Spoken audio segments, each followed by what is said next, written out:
The use of artificial intelligence raises questions about who is responsible in the event of an error or damage, the programmer, the user, or the model's manufacturer. The lack of transparency in automated decision-making processes makes it difficult to assign responsibility, especially when decisions are made by complex systems that are not fully interpretable. Furthermore, these tools can amplify biases present in the training data, leading to discriminatory decisions in areas such as employment, credit, justice, or education. We've seen that artificial intelligence can generate content, texts, images, music, which raises questions about who holds the rights, the human author, the creator of the model, or maybe no one. Additionally, the use of protected works to train models can violate copyright, opening up legal disputes that are still evolving. Many artificial intelligence systems are black boxes, difficult to understand even for experts. This limits the ability to verify how they work, challenge their decisions, or correct any errors. All this, and much more, requires an update of existing regulations and the development of new regulatory tools, capable of ensuring rights, fairness, and accountability even in an increasingly complex technological context. Education, as we've said, also plays a key role in this. Training citizens, professionals, and decision-makers who are able to understand and manage these changes is a crucial challenge for both the present and the future. This is why there is a need for new and appropriate regulations and guidelines capable of addressing these challenges. This is because technology evolves at a much faster pace than regulations, often raising issues that were not even considered before.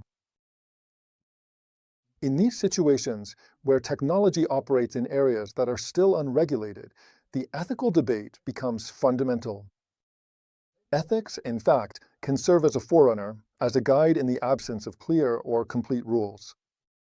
It must be the tool that allows us to manage such situations, enabling technology to develop in an organic, useful, and non-harmful way, and allowing regulations to step in later with appropriate solutions.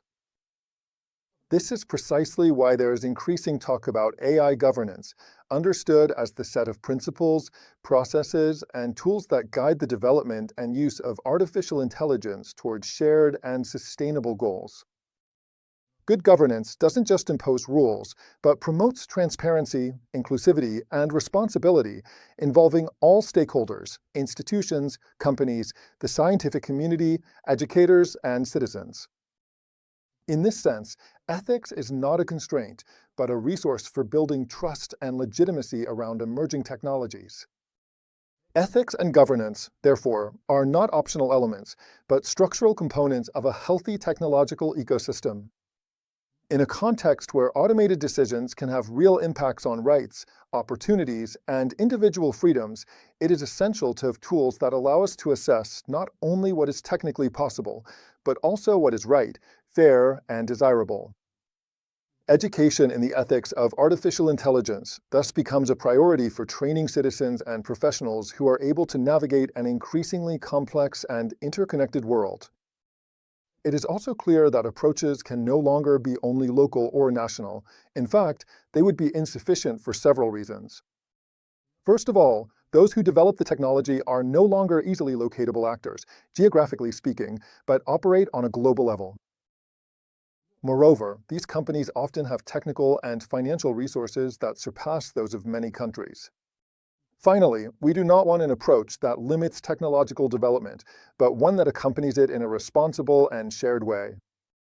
From a local perspective, it's clear that isolated action is not enough.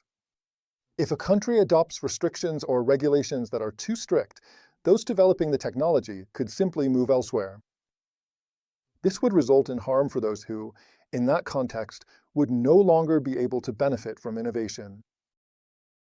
For this reason, an organic and coordinated approach among multiple international players is necessary, one that can guide those developing technology to also consider the needs and rights of those who will use it. It's important to emphasize that today, technology, especially artificial intelligence, can no longer be seen as just a technical issue. It is a cultural, social, legal, and ethical challenge that requires an integrated and multidisciplinary approach.